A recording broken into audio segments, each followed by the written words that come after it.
Saka imunozoimba happy birthday yenyu vemabhenzi. Isisi vetsoka taimba yedu kudhara.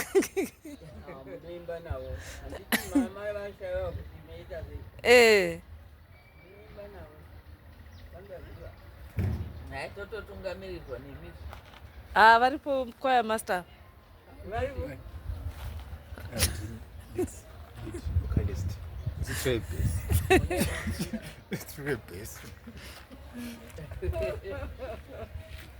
ukamona munhu ofamba newenzi moinda